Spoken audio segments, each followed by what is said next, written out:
Centro Comercial Atlántico Fuerteventura patrocina el Magazine.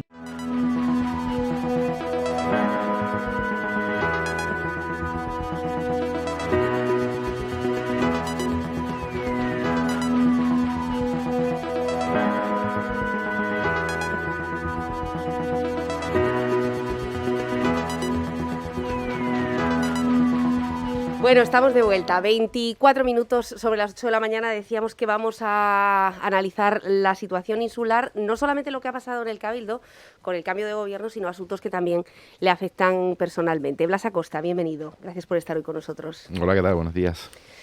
Bueno, antes que nada, valoración del cambio de gobierno que se producía la semana pasada, ¿algo esperado o pensaba que podía haber alguna sorpresa?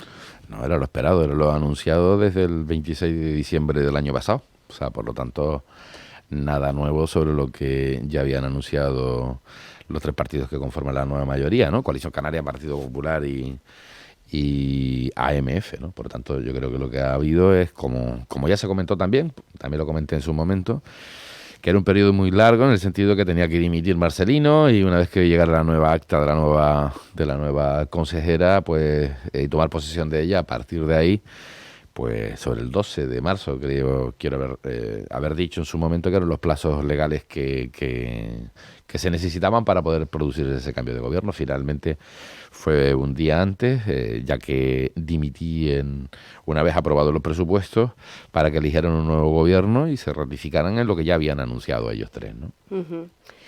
¿Pudo escuchar el discurso inaugural, el discurso que sintetizaba los cambios que quieren realizar este grupo de gobierno, concretamente el de Sergio Lloret, y en tal caso, qué le parece? Bueno, pues escuché, obviamente, estaba presente en el Pleno en las afirmaciones que hacía Lloret sobre su intención en la presidencia del Cabildo con el Partido Popular y Coalición Canaria. En cualquier caso, ya lo he dicho en más de una ocasión, lo que se necesitaba era estabilidad política, la mayoría absoluta para poder gestionar unos presupuestos en un momento muy difícil en la isla de Fuerteventura, y a partir de ahí yo no le escuché nada propuesta distinta a la que ya se estaba haciendo, incluso hizo referencia a lo que ya se venía haciendo por parte del grupo de gobierno en el que él pertenecía. Por lo tanto, dejémosles trabajar y más allá de matices o en el nombre del cambio de algunas áreas, que algunas no les encuentro sentido, pero igual dejemos que demuestren que tienen sentido ese nuevo cambio de nomenclatura, pues a partir de ahí pues ya veremos qué es lo que proponen distinto, si es que proponen algo distinto a lo que ya se había planificado y coordinado como equipo de gobierno cuando era presidente de la isla, en el que estaba obviamente el señor Lloret, ¿no? Uh-huh. Bueno, si nos retrotraemos más atrás, Blas, hace una semana en este mismo estudio la viceconsejera de Economía y Hacienda se informaba de que iba a ser cesada o sustituida por usted, en este caso, por parte del Gobierno de Canarias. 24 horas antes se emitía una carta contundente, por su parte, al señor presidente del Gobierno de Canarias, donde de alguna forma detallaba la falta de apoyos que había podido recibir por parte del Gobierno. ¿Estaba prevista esa viceconsejería con anterioridad? Bueno, son dos preguntas. Vamos a ver, en mi carta en la renuncia a la candidatura al Senado, lo que dejaba claro era, en este caso, los ataques internos por parte de militantes del Partido Socialista, sobre todo en el desprestigio y más allá de lo que era la lucha política libre, ¿no? O sea, en este caso la contienda política o la deliberación política de quién debería ser o tentar el acta de senador. En cualquier caso, no fue nunca mi intención ser senador por la comunidad autónoma, básicamente para forarme, como se ha dicho y se ha publicado por muchos medios de comunicación durante todo este tiempo, ni mucho menos para crear una batalla dentro del Partido Socialista. Lo que sí es cierto y le consta al presidente y al resto de secretarios generales de Canarias que obviamente desde el punto de vista de la votación y de poder presentarme a la misma, los abogados del Partido Socialista, tanto aquí como en Madrid, pues emitieron un informe que yo era elegible para poder ser senador por la comunidad autónoma. Por lo tanto, no incumplía ningún código ético del partido, pero llegó un momento en el que yo sopesé más.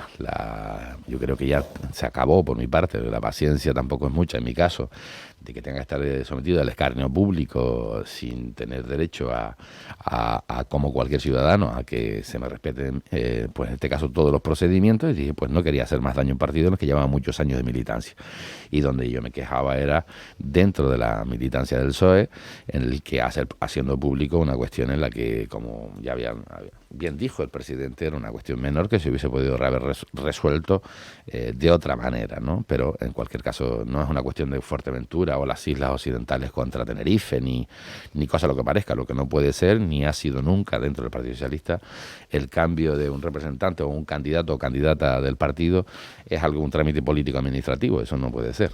Y máximo que no se puede impedir el debate, ¿no? Entonces, por lo tanto, yo renuncié a crear ese problema después de todo lo que había ocurrido o se había publicado durante todos estos días. No me quería someter más a penas de telediario ni al asesinato de imagen al que me veo desde el pasado 18 de enero sometido, ¿no? Decía Alejandro Jorge el viernes, haciendo una valoración sobre lo que ha ocurrido en el Cabildo, que ahora, viéndolo con un poco de distancia, quizá había faltado paciencia, haber celebrado alguna que otra mesa de seguimiento del pacto, algo que además ya ocurría en la legislatura pasada entre Coalición Canaria y Partido Socialista y ocurrió en varias ocasiones. Bueno, eso lo verá Alejandro Jorge, tendrá esa opinión. Yo la opinión que tengo es que me consta que 6-7 meses antes llevaban ya reuniéndose Coalición Canaria, Partido Popular y AMF, máxime cuando en 5 meses no ha venido sino 8 días a trabajar. O sea, me refiero al actual presidente, ¿no? O sea, por tanto, no. Y además con 2 documentos firmados, y hay que recordarlo, y que decirlo los ciudadanos, que hay 2 documentos firmados con AMF, ¿no? Y entre esos documentos está la convocatoria de la Comisión de Seguimiento del Pacto. Si tú como presidenta de esa organización política entiendes que hubiera discrepancias en la forma o cómo se está gestionando el acuerdo de gobierno, pues haber pedido esa convocatoria. Ya lo pidieron. La única convocatoria que se pidió fue cuando el alcalde Juan Jiménez destituye a Mayra Marichal en febrero del año 2020. O sea, por tanto, es la única convocatoria de seguimiento del pacto que se convocó. Había otra prevista en el mes de abril, también, inicialmente verbalmente pedida por AMF para el municipio de Tuineje, en la que obviamente yo me negué a celebrar ninguna comisión de seguimiento del pacto en el pleno mes de pandemia, ¿no? Uh-huh. Bueno, me imagino que usted ahora mismo, pues como ha dicho, paciencia y buenos deseos al grupo de gobierno en esta nueva andadura. Yo lo que he dicho es que, y lo vuelvo a reiterar hoy, es que son una mayoría distinta. Ahora mismo entienden que debe de estar, y han entendido que deben de hacer presidente al señor Lloret, y lo que toca es que ejecuten las políticas públicas que permitan dar oportunidad a los ciudadanos. No por eso vayamos ahora a rajarnos las vestiduras. Era importante tener un presupuesto, era una excusa para buscar una mayoría distinta. Quedó manifiestamente claro que esa excusa era así, con aportaciones de 6 millones y algo de euros en enmienda para el presupuesto del 22 de diciembre, que luego se convirtieron solamente en 3,4 millones, ¿no?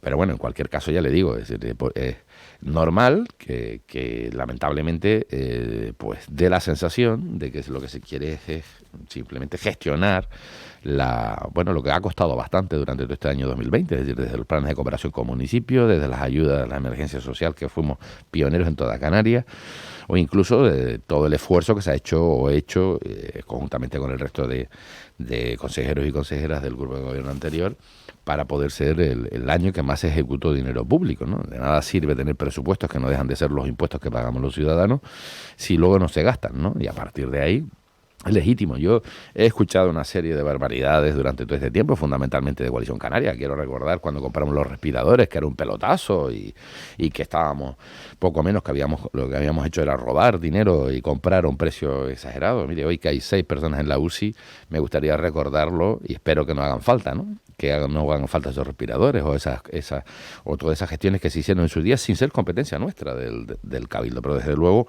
yo me lo tomé muy en serio, el equipo también se lo tomó muy en serio desde el punto de vista de que lo peor que teníamos y sigue siendo así, pero sobre todo en aquel entonces mucho más que hoy, que era en este caso el ámbito sanitario desde el punto de vista de equipamientos y de material para poder atender esta pandemia que hoy todos sabemos, ¿no? Pero en aquel entonces nadie tenía ni idea.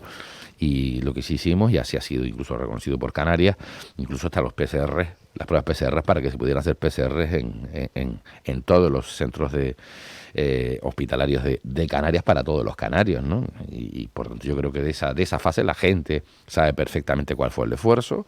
No es que no fueran nuestras competencias, lo que hicimos fue ayudar, y creo que manifiestamente claro quedó así, y desde luego a partir de ahí yo creo que todos y cada uno de esos artículos y sobre todo esa oposición mezquina y mintiendo a los ciudadanos de Fuerteventura y creando la duda, que así se lo dije muchas veces al principal partido de la oposición en aquel entonces, Coalición Canaria, creo que se acabarán tragando sus palabras, ¿no? Uh-huh. Bueno, quiero preguntarle cómo será la oposición que ejerza el Partido Socialista ahora. No sé si ya se ha celebrado la Ejecutiva Insular, en la que ustedes van a analizar todo lo que ha ocurrido en el Cabildo, pero lo que sí sabemos es que durante las últimas 2 semanas han empezado a crecer las aspiraciones a secretario general, pues con una frecuencia inusitada. En este caso veíamos como Iñaki Álvaro Lavandera, diputado, decía que en caso de que usted decida abandonar este puesto no tendría inconveniente en presentarse. Bueno, parece ser que hay alguna que otra consejera que tampoco tiene demasiados inconvenientes, o ex consejera en este caso, o consejera en la oposición, y también Juan Jiménez salía en su defensa, también lo hacía Eustaquio, diciendo que, bueno, de momento el secretario general era Blas Acosta y por mucho tiempo seguiría siendo Blas Acosta.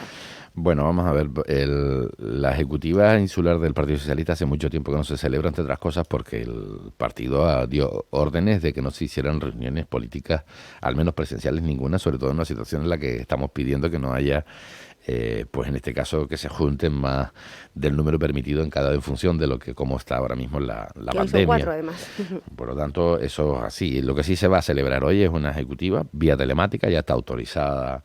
De hecho, se autorizó para la elección de senador por parte del partido en la presencia telemática y como poder votar incluso telemáticamente con salvaguardando en este caso el secreto del voto, y se va a hacer esa reunión. Creo que además también toca, y creo que además es oportuna, una vez que ya hemos estado, en este caso se ha elegido un nuevo gobierno en el Cabildo, y por tanto puedes hacer una información o dar un informe de todo lo que ha ocurrido, de las gestiones que se han venido realizando durante todos estos meses. A partir de ahí, el de que se pueda o no presentar a alguien a candidato a secretario general siempre ha sido posible. No toca ahora porque tocará sobre el mes de enero del 2022, porque será a finales de septiembre-octubre, si no recuerdo mal, la elección de secretario o secretaria general en Canarias, y a partir de ahí 2-3 meses después de que eso se celebre. En cualquier caso, afortunadamente el Partido Socialista tiene gente que si quisieran dar el paso pudieran representar muy bien al partido, como Iñaki Álvaro o cualquier otra persona que usted ha enumerado. Lo que sí le digo, yo sí me voy a presentar a secretario general, voy a seguir presentándome a secretario, como también lo dije hace un mes y medio. Le dije que me iba a presentar a secretario general del Partido Socialista, es mi último mandato por estatuto, llevo 2, este será el tercero en el caso de que tenga la confianza de los militantes del mismo, y nada tiene que ver esta situación. Yo creo que ha habido tanta información concentrada y ataque por tierra, mar y aire a todo lo que significaba o lo que significa o lo que he hecho como Blas Acosta, que creo que no en el caso de Iñaki o de otras personas que usted no ha nombrado, pero en el caso sobre todo de rivales políticos que me prefieren fuera de la isla, será porque cada vez que he hablado, hablo creo que con datos, ¿no? Es decir, yo creo que hemos hecho un magnífico trabajo durante todo este tiempo, y también lo ha hecho en el gobierno de Canarias Ángel Víctor Torres, ¿no? Y yo tuve la oportunidad, creo que muchas ciudadanos de esta isla, de escuchar una entrevista a Fernando Simón. Yo creo que fue bastante revelador de lo que ocurrió, pues eso a escala de Fuerteventura, más todavía en una situación, en este caso un tema sanitario, en el que la isla era la peor desde el punto de vista de equipamiento de toda Canarias, ¿no?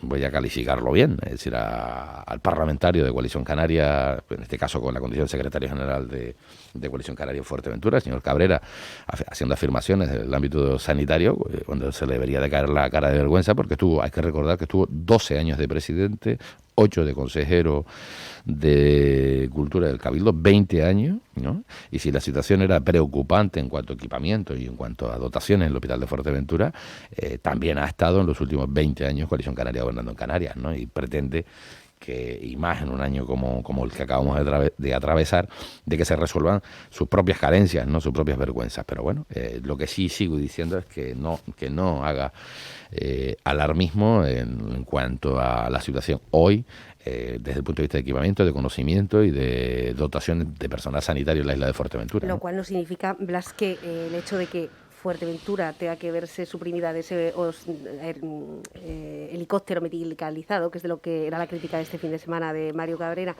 o el retraso. Pero el helicóptero medicalizado, ¿de qué? ¿Por qué no dice el señor Cabrera que lo que hubo que hacer cuando estuvo Teresa Cruz Oval? En la mesa de contratación se encontraron el día de apertura de los sobres de la adjudicación, se tuvo que anular porque se encontraron los sobres abiertos.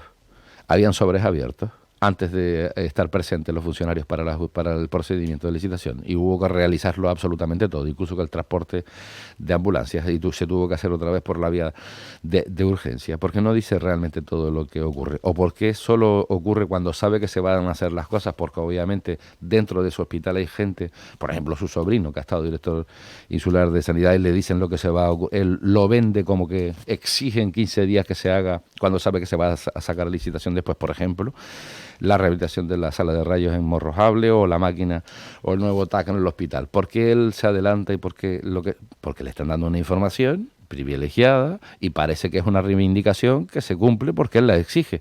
Esto es una persona, bueno, le ha quedado claro y queda manifiestamente claro que es un personaje desde la política, es decir, es un oportunista de la política y en el ámbito de... Claro que hace falta muchas cosas en el hospital de Fuerteventura y en el ámbito sanitario en la isla de Fuerteventura, pero eso de que un hospital se renuncie, ¿quién ha renunciado? ¿Cree usted que se renuncia a eso? ¿O no era lo mismo cuando no cabía, si medías más de 1,80 m, cuando tú eras presidente en aquel famoso helicóptero de aquel contrato que se tenía, que si medías más de 1,80 m, o sea, en mi caso, por ejemplo, no podía utilizar ese helicóptero de aquel entonces? Si lo que estás intentando es tergiversar, mira, lo que hay es una propuesta de Iñaki Álvarez Lavandera, como portavoz del Grupo Socialista, para que se cree una base de helicópteros fija en la isla de Fuerteventura, y no es que tengan que venir desde allá, sino fija en la isla de Fuerteventura, y en esa tenemos que seguir trabajando para poder conseguirla durante este tiempo, y el gobierno lo hará, el gobierno de Canarias lo hará, porque lo que no toca es tener base solamente en Gran Canaria y luego se desplazan o bien a Alquí o bien a Lanzarote. Hay que trabajar sobre la propuesta que hizo Iñaki Lavandera, y acuérdese que yo creo que con esto le acabo de fastidiar el siguiente artículo al señor Cabrera, de decir que el helicóptero está aquí fijo, pero eso es una idea y una propuesta del señor Iñaki Álvarez Lavandera hace ya unos años, que se consiguió el apoyo por parte de todos los grupos políticos, ¿no? Bueno, lo decimos siempre, Blas, el día que tengamos un consejero en este área, por ejemplo en sanidad o en turismo, seguramente tendremos más ventajas para la isla de Fuerteventura. Yo quiero preguntarle si finalmente va a tomar posesión como viceconsejero de Economía y Hacienda, si lo hará, cuándo lo hará, en qué fecha lo hará, porque a la guerra que ya se estaba viviendo, a la batalla campal, al terremoto, como ahora se está llamando a lo que pasa en la política nacional, pues a lo que se está viviendo en el Cabildo de Fuerteventura se ha sumado ahora el escenario regional. Es decir, Podemos, su socio de gobierno en el Cabildo, dice que está dispuesto a replantearse si va a seguir en el Pacto de las Flores o no a causa de este nombramiento. Bueno, no lo sé.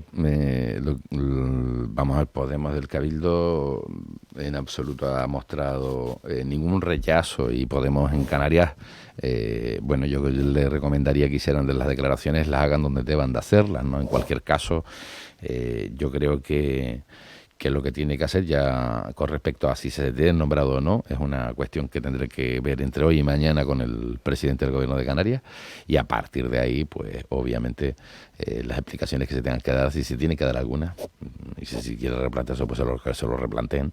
Lo que pasa es que me parece un poco curioso, ¿no? Las afirmaciones. Lo digo porque debo de recordar que en la legislatura anterior, en la 15-19, la marca era Votemos, ¿no?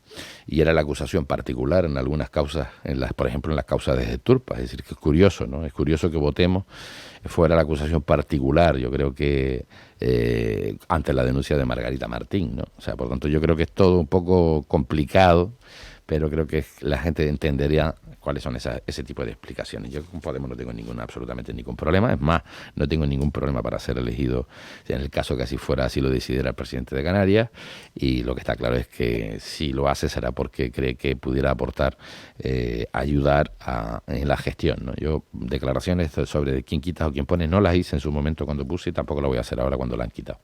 Volviendo al Cabildo, ¿quién asumirá la portavocía del Partido Socialista? Pues la portavocía serán todos y cada uno de los consejeros del Partido Socialista en función de las áreas o de la materia en la que se trabaje o en la que se presenten propuestas o enmiendas, así que se deben de presentar o en este caso proponer cuestiones en las que ya teníamos planificadas y que creo que podrían ser aceptadas por todo el mundo, ¿no? Uh-huh. ¿Se estaba barajando que fuera Manuel Hernández? Técnicamente, dice usted, pues eso será ahora a las 10 cuando lo digamos técnicamente, pero ya lo digo, si son cuestiones económicas o propuestas económicas, pues intervendrá Manuel Hernández. Si son cuestiones ambientales será María Jesús de la Cruz. Si son cuestiones de educación e información será pues la consejera, en este caso María Jesús, y la otra Marlene Figueroa, lo que quería decir en el caso medioambiental, y muchas de ellas, pues yo creo que el propio partido hará sus propuestas. No cabe duda que la oposición, el PSOE, que siempre ha estado en la oposición, siempre, menos los últimos 8 años, 10 años, siempre fue constructiva. Por lo tanto, yo creo que no va a dejar de serlo ahora, ¿no? Independientemente de, ya lo dije en su momento, ¿no? Es decir, que la ambición es difícil de medir y que en cualquier caso no es lo mismo criticar, que es lo que ha hecho, más que hacer oposición al partido de los que hoy gobiernan.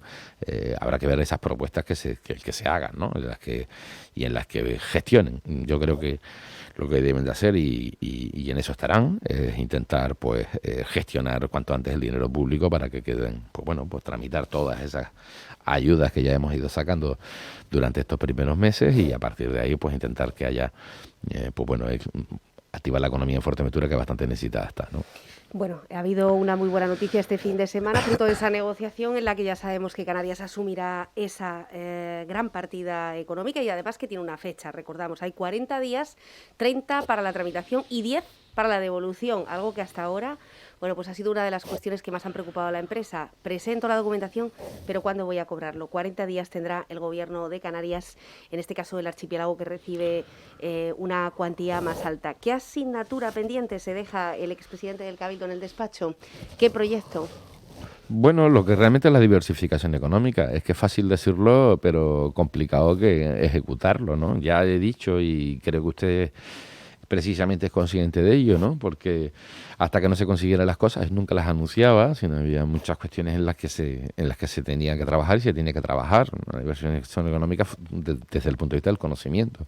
A partir de ahí veremos qué es lo que hará este gobierno, ¿no? Por ejemplo, Dreamland era un proyecto que obviamente venía de la mano de una empresa privada, pero que nosotros auspiciábamos como gobierno y luego simplemente por un juego político se creó ese falso debate de si era ocupar más suelo o no. Ese proyecto iba aparejado de otro que era en el que Cabildo ya había dicho que participaría, que era el Dream Lab, ¿no? El laboratorio de ideas para formar programadores informáticos en la isla de Fuerteventura con un supercomputador y que esos proyectos son proyectos disruptivos que había que negociar directamente con el gobierno de Madrid, en este caso con la ministra de Economía, en el que se había catalogado esa misma propuesta por parte del presidente y la consejera de Economía como el mejor proyecto de Canarias que se había presentado por parte de un cabildo. Las conexiones, obviamente, de la internacionalización de la empresa, conexiones con África. Hay que decir que el gobierno de Marruecos el día 26 de enero venció los plazos para que se presentara esas navieras. Había que tramitar,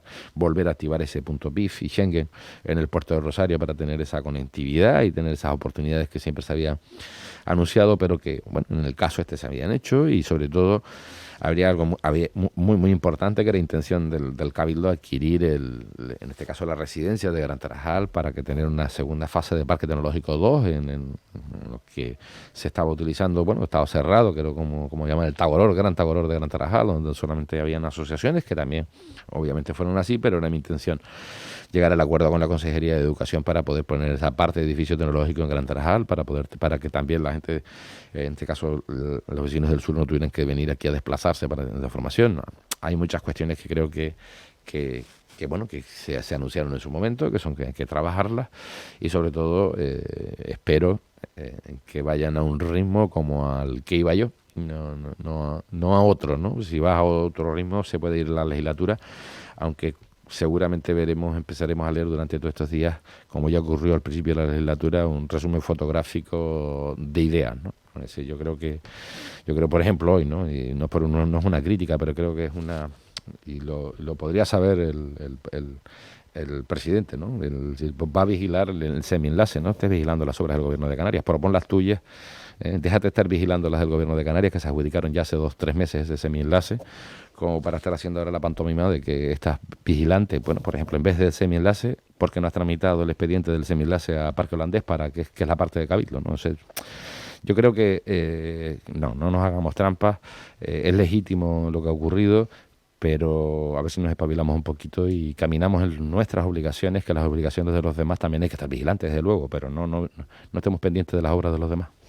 Hemos visto también, Blas, una intención de aprobar definitivamente el Plan Insular de Ordenación Territorial. Bien sabe usted de la necesidad que tiene esta isla, y a medida que pasan los años y las complicaciones y las generaciones tienen cada vez más formación, más falta hace esa necesidad, ese plan insular. Y también la proliferación de las eólicas y de las fotovoltaicas, en un fin de semana en el que sabíamos que va a haber 18 nuevos parques fotovoltaicos con una ayuda de más de 5 millones de euros. De los 215 megavatios de todo el archipiélago, Fuerteventura asume el 50%, y lo mejor de todo es que en la nota que enviaba el Ministerio anunciaba que se estaba adoptando esta postura en las islas como laboratorio experimental de renovables. ¿Será posible o se puede quedar en un titular? Es decir, la aprobación del PIOF y la limitación, el freno a la dispersión de renovables. Bueno, la primera pregunta, el gobierno que presidía en junio del año pasado acordó una hoja de ruta. Voy a recordar que se carga un informe jurídico al redactor de la Ley del Suelo para ver si el plan insular que había hecho yo como consejero de ordenación del territorio era legal o no, y si se podía seguir con su trámite, después de aquella discusión que hubo con Coalición Canaria en aquel entonces y el expresidente Morales. Vino a concluir ese informe que sí se podía hacer. Se aprobó en junio ese documento y se acordó que en diciembre se aprobaría inicialmente el propio documento. El Consejo de Ordenación del Territorio no hizo nada, nada, y vuelven a anunciar que hay que encomendar a GESPLAN. He leído este fin de semana que quiere volver a encomendar a GESPLAN la redacción de un nuevo documento. Cuando eso ocurra, pues hablaré, pero en cualquier caso es tirar más dinero sobre algo que ya existe y con la excusa de la redacción de los planes rectores, si no lo entendí mal en la entrevista de este fin de semana. Por lo tanto, me temo que va a ser complicado. Y luego también va a ser complicado desde el punto de vista de lo que piensa, y sé cómo piensa el ex consejero presidente actual, con respecto a ciertas cuestiones desde el punto de vista del planeamiento, que no estaban de acuerdo con Coalición Canaria. Es probable que ahora cambien de opinión los de Coalición, ¿no? Pero bueno, ya veremos qué es lo que ocurre. Lo que sí es verdad es que hay un documento, está aprobado, está en este caso aclarado sobre ciertos artículos de la Ley del Suelo de julio del 2018, siendo vicepresidente con Morales, en el que se derogaron ciertos artículos del Plan Insular y otros que ya se había anulado el Tribunal Superior de Justicia de Canarias del Plan Insular. Y se aprobó en pleno. O sea, por lo tanto, a partir de ahí, gracias que eso tenemos. Y con respecto a lo de energías renovables y una ordenanza común, también espero que ahora con la nueva consejera pues haga, que estoy convencido que lo intentará hacer, es una ordenanza concreta, ¿no? Pues si tú en año y medio no has sido capaz de sacar esa ordenanza, es pues normal. Pero bueno, son toques de anuncios, es complicado, el tema urbanístico es complicado, pero no, si no lo has hecho en año y medio, lo veo difícil que lo vuelvas a hacer los que te quedan. Y no se puede llenar la isla de molinos y de plantas fotovoltaicas. Así lo hemos dicho desde hace mucho tiempo. Es decir, es verdad que en la isla hay que utilizar espacio para poder implantar esas energías. En su momento la propuesta que se hacía por parte mía, que luego desde el punto de vista de ordenación no tenía sentido, era que fuera público, ¿no? Y por tanto controlar esa penetración pública. Pero por ejemplo, sí me gustaría aclarar ciertas cuestiones con respecto a los de los molinos, ¿no? Es decir, es curioso, por ejemplo, los del cruce de las Ares. En aquel entonces el procedimiento era que había una comisión de asuntos estratégicos, en este caso de proyectos insulares estratégicos para la implantación de las mismas, y me acuerdo que fue el alcalde Isaí y el presidente Morales fueron a defender ese proyecto en el gobierno de Canarias, y luego recurrió como ayuntamiento, y luego se puso de perfil el presidente Morales en esos molinos, ¿no? Y se criticaba y tal. Y este también, el del TIM igual. Son proyectos que fueron impulsados en su día porque era el procedimiento para exonerarles o acortarles en este caso la exposición pública de las evaluaciones ambientales de los mismos, y fueron a impulsarlos. O sea, por lo tanto yo creo que vamos a empezar a llamar a las cosas por su nombre, ¿no? O en el caso de la ordenanza de las acampadas, ¿no? Es decir, se ha publicado dos veces ha salido a publicación para que se hagan aportaciones, cuando en realidad lo que debe tener ya es un borrador, ¿no? De lo cual es la ordenanza, y el borrador es sencillo. Donde está prohibido, expresamente prohibido, pues no se puede, son aquellos espacios naturales, y por lo tanto se tiene que ordenar en aquellos que no tienen esa prohibición ambiental. Yo no le veo más razón. Lo que sí está claro es que no hace falta volverlo a publicitar. Ya se han puesto 2 veces y publicado en el boletín. Lo que hay que hacer es redactar ese borrador, llevarlo al pleno, aprobarlo y a ver si es que sale algún día, ¿no? En cualquier caso, desde el punto de vista de planeamiento y tal, creo que los ritmos van a ser bastante dilatados, ¿no? Desafortunadamente, para la isla, en este caso. Por último, Blas, ¿habrá estabilidad política en ayuntamientos como Puerto del Rosario o Pájara? No tiene por qué no haberla, En cualquier caso, yo confío en que la haya, confío en que las cosas se calmen, pero vuelvo a decirle, es decir, yo no soy... no sé cómo medir en este caso, pues los despropósitos que pudieran ocurrir hoy en la política insular. Yo creo que Puerto Rosario está sometido a un acoso y derribo desde el punto de vista dialéctico por la oposición en este momento, en el que todo vale, en el que ciertas cosas tendrían cierto fundamento, ¿no?, a la hora de poder explicarse, pero hay otras cuestiones que creo que no son dignas de la política, y es lo que está ocurriendo en este caso en la ciudad de Puerto Rosario, que lleva un día sí, día no, entre los concejales de gobierno teniendo que reafirmarse públicamente en el mantenimiento de su función de gobierno, y entre algunos que lo hacen perfectamente desde las cafeterías, creando esa duda, ¿no?, sobre todo en la ciudad. Puerto Rosario, yo creo que se debería de mantener el acuerdo que está, y lo que dejarles trabajar como a todos los demás, de las mayorías actualmente creadas, más allá de la rumorología de alguno que viene y dice que desde el norte, desde Corralejo hasta el sur, que cambia absolutamente todo, ¿no? No es el caso. Yo sí quiero recordar que las elecciones en la isla de Fuerteventura, los ciudadanos de Fuerteventura, en las 7 papeletas, no sé si te recuerdas esas 7 papeletas, de esas 7 papeletas, las 6 papeletas, ganó el Partido Socialista en todas.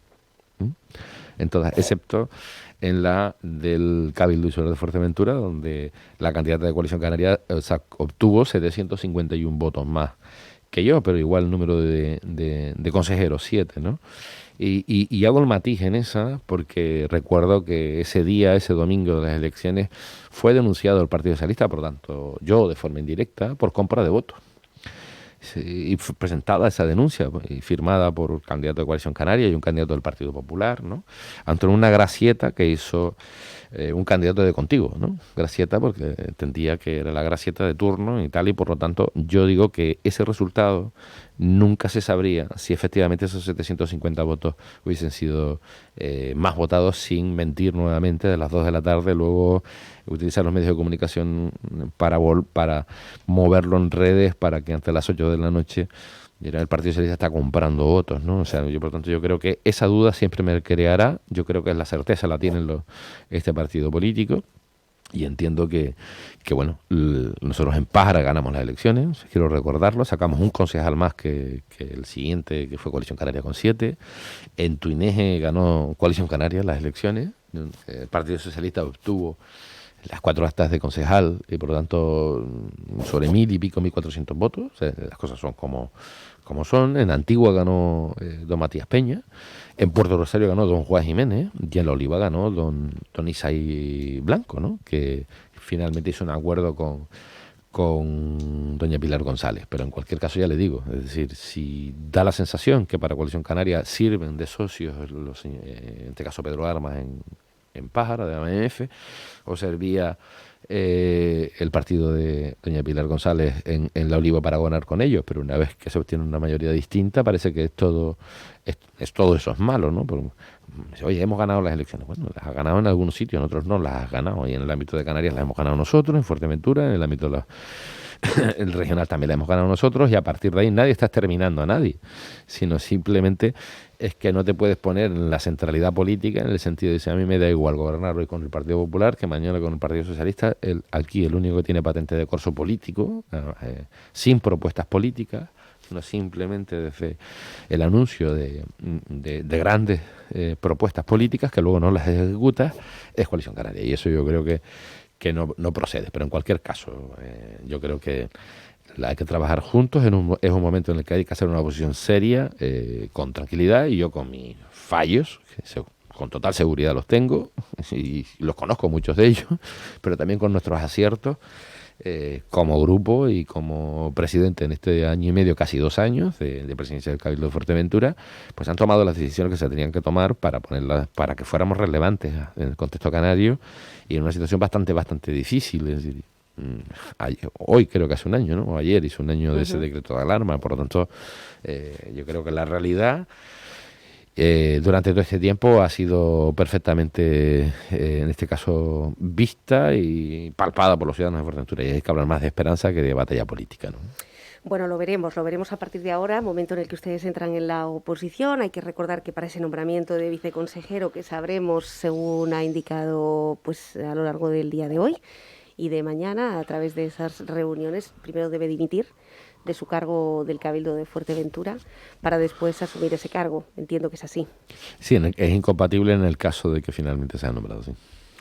Bueno, veremos lo que ocurre en adelante y veremos también cómo se trabaja mano a mano entre gobierno y oposición. Esperemos que sea así para que Fuerteventura salga adelante. Hay muchas personas que seguramente se han preguntado si en toda esta batalla, y no me refiero únicamente a estos 3 meses, sino en general a esta legislatura que no ha sido fácil, ¿en algún momento se ha planteado dejar la política definitivamente? Sí, claro.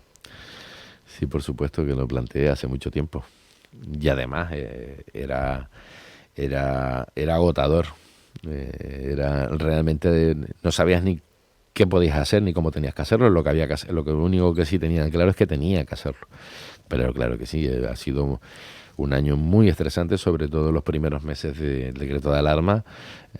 Fue muy difícil de tener respuestas a algo que no tenía esa capacitación. Yo me he ganado de la vida como asesor fiscal, que lo soy, y en mi despacho, y luego con la actividad política, pero bueno, desde luego es que no había respuestas, y si cuando de otros gobiernos superiores al tuyo te llaman para que tú des una respuesta, es complicado. Claro que se te ha pasado por la mente, bueno, más que pasado por la mente, hasta redactado, ¿no? O sea, pero en cualquier caso creo que no era lo que tenía que hacer. Creo que si supuestamente como capitán del barco político en la isla de Fuerteventura lo hiciera, pues hubiese sido francamente un desastre político, me refiero desde el punto de vista de esa coordinación. Creo que tengo, igual que yo, hacia ellos la complicidad de de todos los consejeros y consejeras del gobierno, ¿no? Siempre fue así, y por lo tanto yo creo que lo que tocaba es lo que se hizo, ¿no? Y lo que toca ahora, pues, es, si toca trabajar en otro ámbito, se tocará en otro ámbito, pero obviamente, desde luego, para Fuerteventura. Nadie va a dejar a Fuerteventura para no hacerlo. Y yo sí me gustaría dejar una cosa clara. Los portavoces de la oposición en el Cabildo, y eso ha costado mucho, porque el señor Cabrera en su día quitó la posibilidad de pagarles un sueldo para que hicieran las labores de fiscalización y de oposición. No cobran igual que un consejero, cobran el 75% que cobra un consejero. Yo podría estar cómodamente, tranquilamente, teniendo como portavoz del PSOE esa remuneración. No me está buscando un echadero, o sea, desde el punto de vista económico. Afortunadamente no tengo por qué, no necesito esa parte de salario público. Simplemente se me impide y se me incompatibiliza con otras posibilidades de actividades económicas. Y nadie me está buscando un echadero por un sueldo. Eso quiero dejarlo claro, y que por lo tanto los portavoces, tanto la señora García cobra un salario público, o podía haberlo cobrado, ella lo que quería cobrarlo de educación, esa ahora es otra batalla, pero no es que se le impidiera. Y el señor el señor Gutiérrez cobraba un salario del Cabildo para que hiciera oposición al gobierno, o sea, y por lo tanto no es que no tuvieras esa posibilidad, y los consejeros y consejeras del Grupo Socialista pues tienen sus trabajos, y por lo tanto no es que necesiten de ese salario público para trabaja, se te remunera como no puede ser de otra manera, ¿no? Y no se trabaja 7 horas y media como se trabaja los funcionarios hoy en día en el Cabildo, se trabaja muchísimas más horas, pero para que quede perfectamente claro, o sea, a partir de ahí yo creo que si se me pide y creen, y se cree en este caso por el presidente, que pudiera echarle una mano en asuntos trascendentales como los que vienen ahora, sobre todo para gestionar, porque hay que gastar el dinero público que viene para transformar Canarias, pues oye, encantadísimo, ¿no? Bueno, pues esperemos que sea así. Se nos va el tiempo volando, muchos temas de los que habría que hablar. Estaremos muy pendientes, como siempre, de lo que pasa durante los últimos 2 días. Quiero leerle un mensaje que ha llegado. Hay muchos que han llegado al 648-907-907. Esto suena a entrevista de despedida. Bueno, queríamos que fuera una entrevista de balance, pero es cierto que no habíamos tenido la oportunidad de hacer un balance post-dimisión con el ex presidente del Cabildo de Fuerteventura. Decía, muy orgulloso de mi secretario general, ha dicho por aquí una persona que lo conoce muy bien, su tenaz y arduo trabajo, y de su equipo de gobierno, sin dejar a ninguno atrás, han mejorado sobremanera cada una de las áreas que le tocó gestionar. Qué lástima que no puedan acabar la gran labor que estaban desarrollando. Fuerteventura lo va a extrañar y mucho. Volveremos al retraso y a echar balones fuera. Saludos y a seguir en la lucha, amigo. No voy a citar el nombre por si acaso no estuviera muy de acuerdo en que lo citase públicamente, pero le digo que lo conoce muy bien. Blas Acosta, muchas gracias. Muchas gracias. Gracias. Nosotros hacemos un alto y volvemos inmediatamente. Será con Peña Armas, concejala del Ayuntamiento de Puerto del Rosario. No se vayan.